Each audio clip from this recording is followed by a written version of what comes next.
For decades, skeptical scholars claimed the Quran was compiled centuries after Muhammad's death. But a Dutch linguist just proved them wrong. Marijn van Putten, a non-Muslim professor at Leiden University, used hard linguistic evidence to confirm what Muslims have said all along.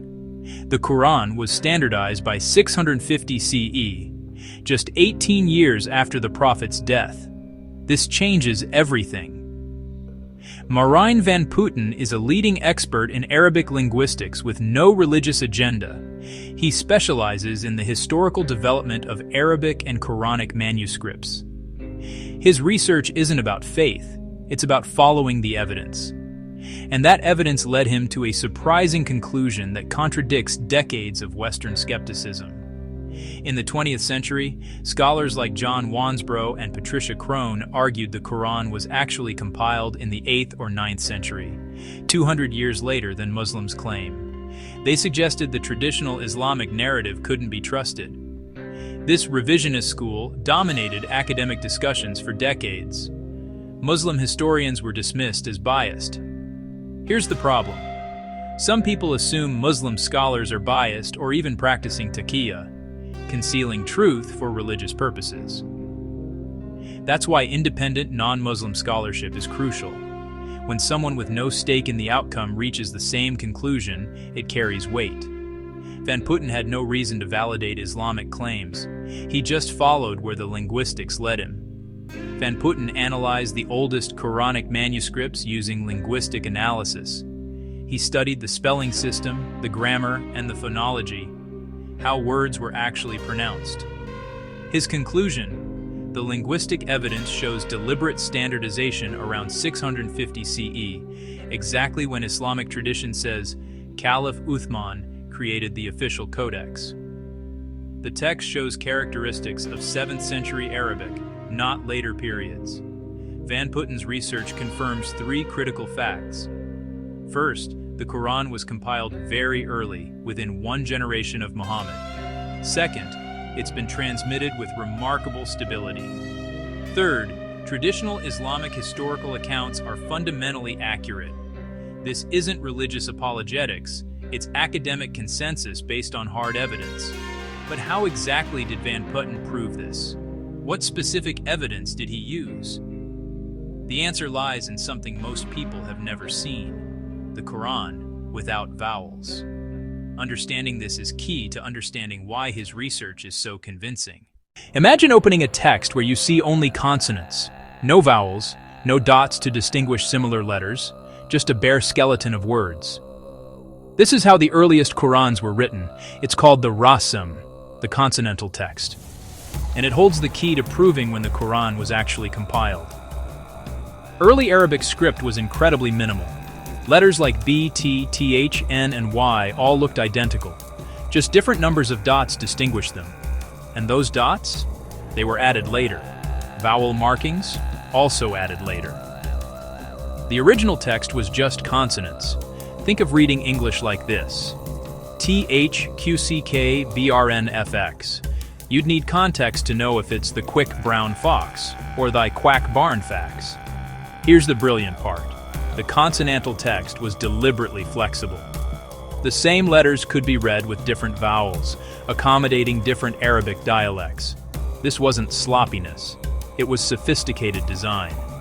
One written text could support multiple valid pronunciations.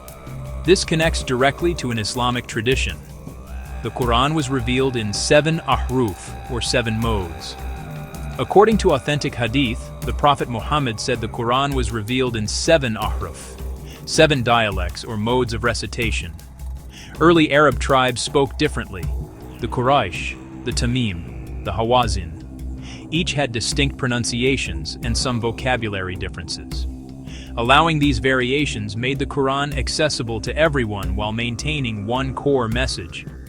Van Putten analyzed the Rasm itself, just the consonantal skeleton. By studying the spelling patterns, he could determine when this text was standardized.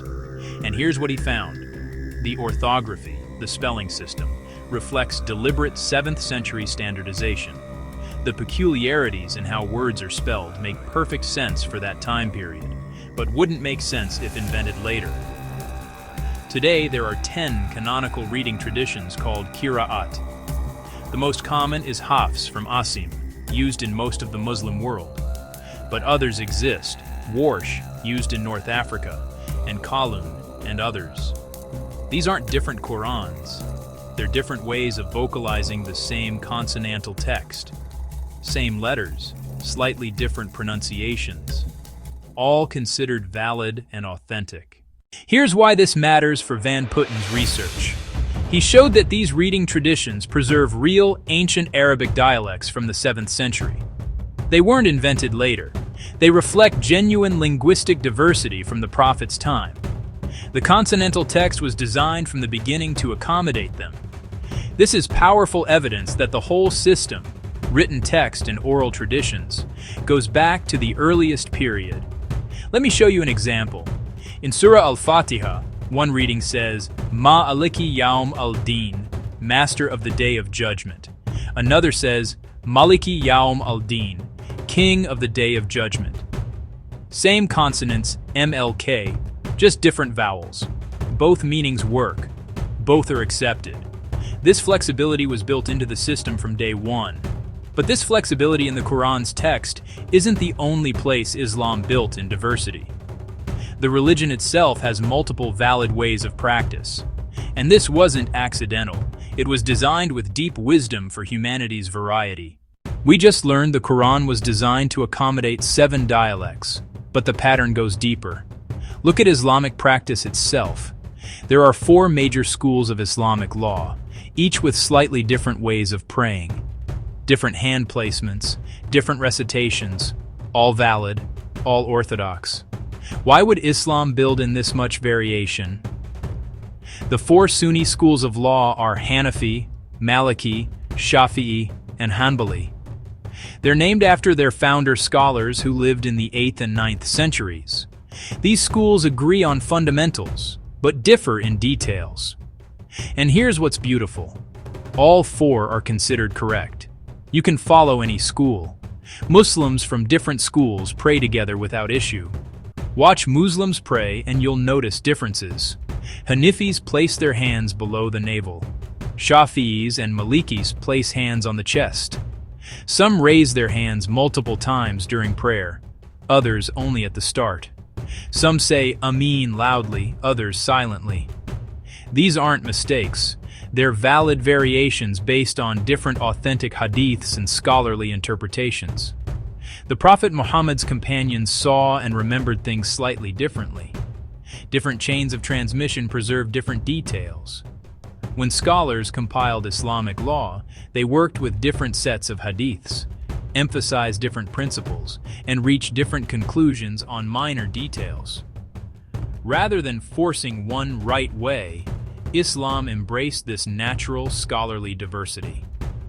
The Prophet reportedly said, "Difference of opinion among my ummah is a mercy." Having multiple valid approaches serves several purposes. It makes Islam accessible to different people and contexts. It prevents rigid extremism. No one can claim only their way is right. It teaches humility. And it accommodates practical differences across cultures and regions. Here's the key. There's zero flexibility on core beliefs. One God, Muhammad as the final prophet. 5 daily prayers, fasting and Ramadan. These are non-negotiable. But the details of how you implement them? There's room for valid differences. Unity in essentials, flexibility in details. This is the Islamic framework. This diversity wasn't a later development. It was there from the start. The 7 ahruf for Quran recitation, different companions teaching in different regions. The Prophet himself sometimes did things differently at different times, showing flexibility was permitted. The early community could have enforced absolute uniformity in every detail. They chose not to, and the diversity went beyond just practice. It included people. The early Muslim community was remarkably multiracial.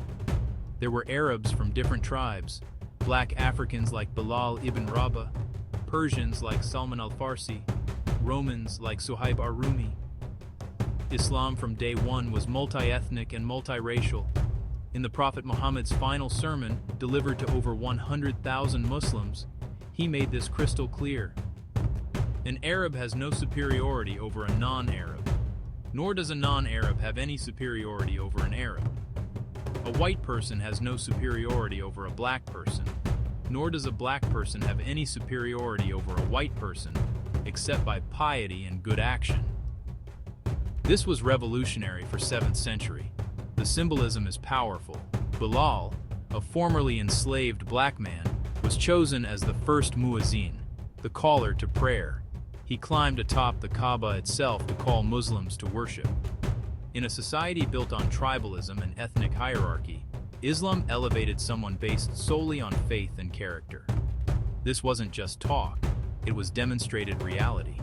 This radical egalitarianism, that all humans have equal spiritual capacity regardless of race or ethnicity, set Islam apart from other religious traditions, and it created theological tensions that persist to this day. We've seen how Islam built diversity and equality into its structure from day one. But this creates a fundamental theological conflict with other traditions. At the heart is a simple question: are all humans spiritually equal, or are some groups chosen with special spiritual status? Islam's answer is unequivocal: all humans have equal spiritual capacity. In Jewish tradition, there's a concept of being God's chosen people. Many Jews understand this as being chosen for special responsibility and covenant, having to follow 613 commandments, while non-Jews only need to follow 7 Noahide laws. It's about duty and mission, not inherent superiority. At least that's one interpretation. But some Kabbalistic and Hasidic teachings go further.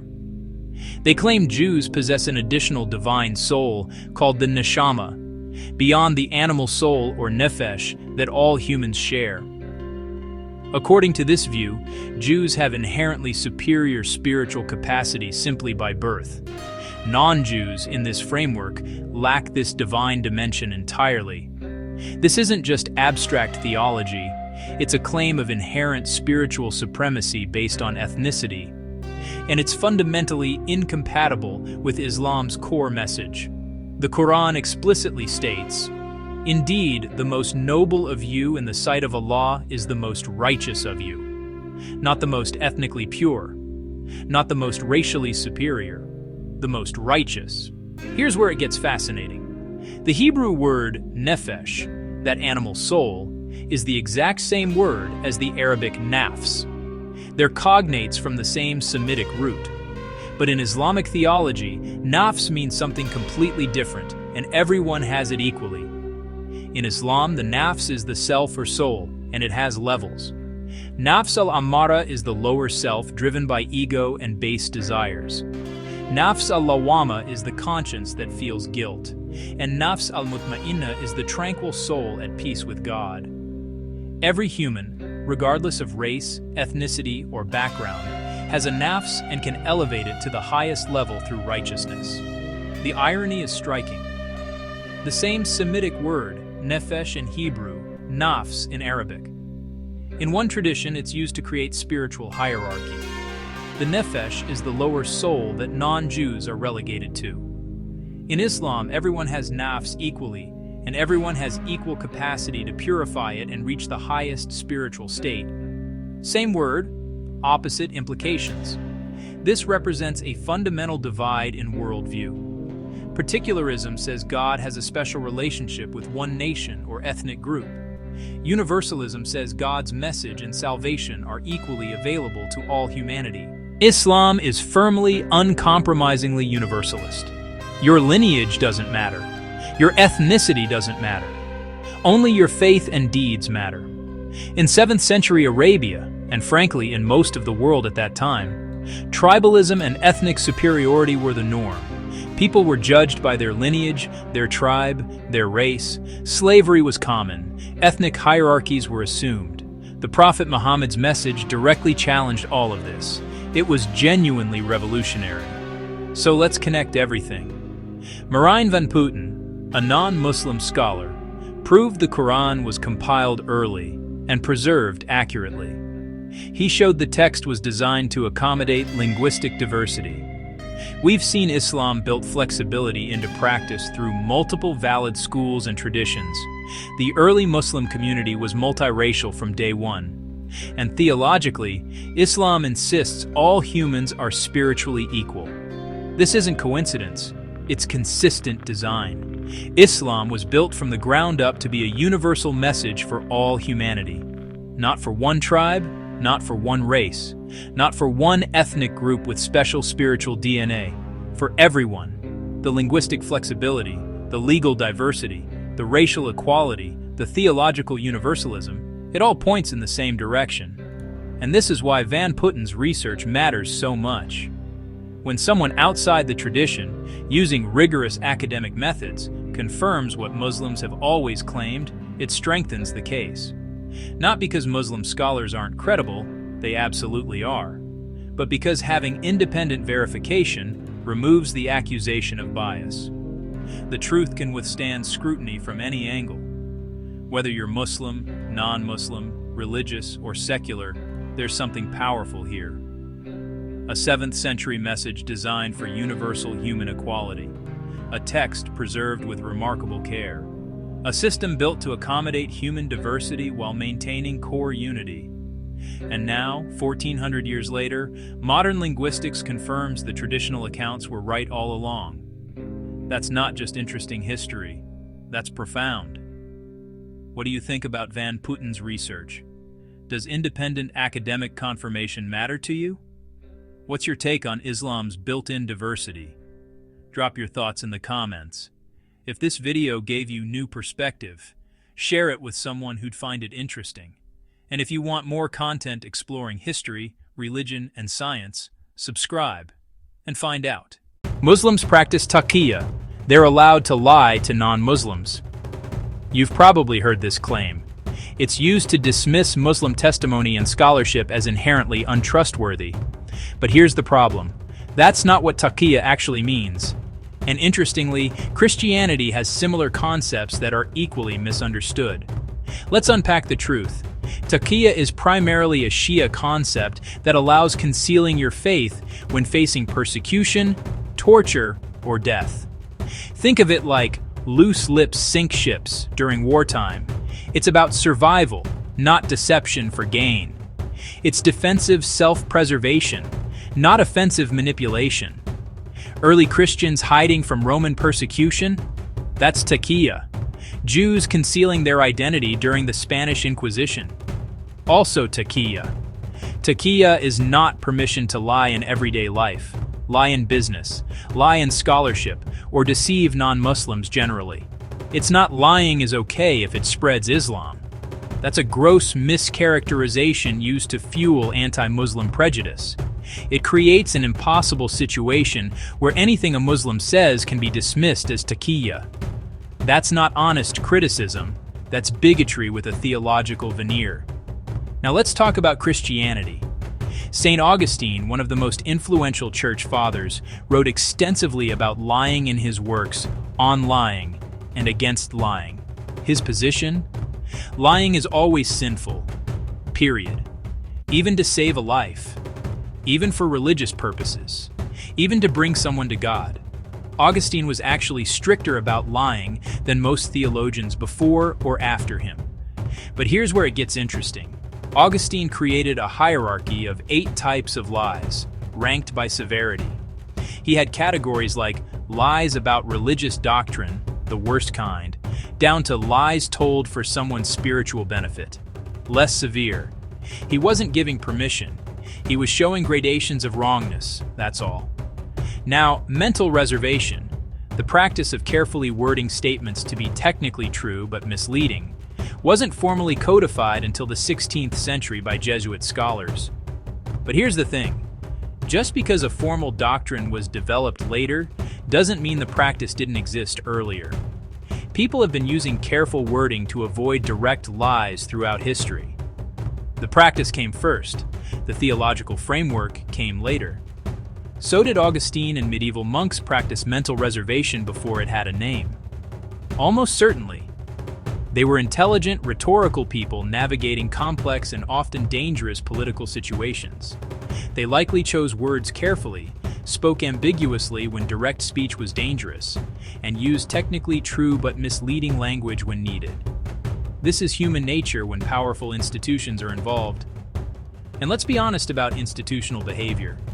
The Catholic Church has documented issues with cover-ups, political maneuvering, and prioritizing institutional protection over transparency. This deserves criticism. But here's the key. This doesn't mean every Catholic scholar or clergy member is dishonest, any more than Taqiyya means every Muslim is lying. Here's the problem with how these concepts are weaponized. Taqiyya is used to dismiss all Muslim testimony as potentially false. But mental reservation and institutional Catholic behavior rarely gets the same treatment when evaluating Christian scholarship. Either we apply skepticism consistently, or we're just being prejudiced. Judge individual scholars by their work, not by stereotypes about their religious tradition. This connects back to why Marijn van Putten's research on the Quran matters. He's a non-Muslim scholar with no religious stake in the outcome. When people assume Muslim scholars might be practicing Taqiyya, independent verification becomes valuable. Not because Muslim scholars are dishonest, they're not, but because it removes that accusation from the equation entirely. Every religious tradition has concepts around when truth-telling might be complicated. Judaism has pikuach nefesh. Saving life overrides most commandments. Christianity has mental reservation. Islam has taqiyya. These aren't licenses for general dishonesty. They're narrow exceptions for extreme circumstances. And in every tradition, the vast majority of scholars are committed to honest inquiry. The solution isn't to dismiss scholarship based on the scholar's religion or ethnicity. It's to evaluate the work itself. Is the methodology sound? Is the evidence strong? Can it withstand peer review? Does it make testable claims? That's how we assess scholarship. Not by assuming entire groups of people are inherently dishonest based on theological concepts most don't even practice. The irony is beautiful. Accusations of Taqiyya are often used to justify why we need non-Muslim scholars studying Islam. But when those non-Muslim scholars, like Van Putten, confirm what Muslims have been saying, suddenly their work matters.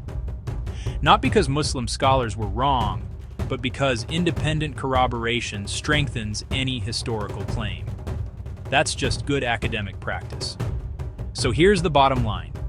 Taqiyya isn't what you think. Augustine was against lying for God, not for it. Mental reservation exists, but isn't a blank check for deception. And institutional problems exist across traditions. Let's judge scholarship by its quality, not by stereotypes. That's how we get to truth. What did you think of this breakdown? Did any of this surprise you? Have you encountered these misconceptions? Share your thoughts in the comments. And if this gave you a more nuanced view, share it with someone who needs to hear it. Understanding beats prejudice every time.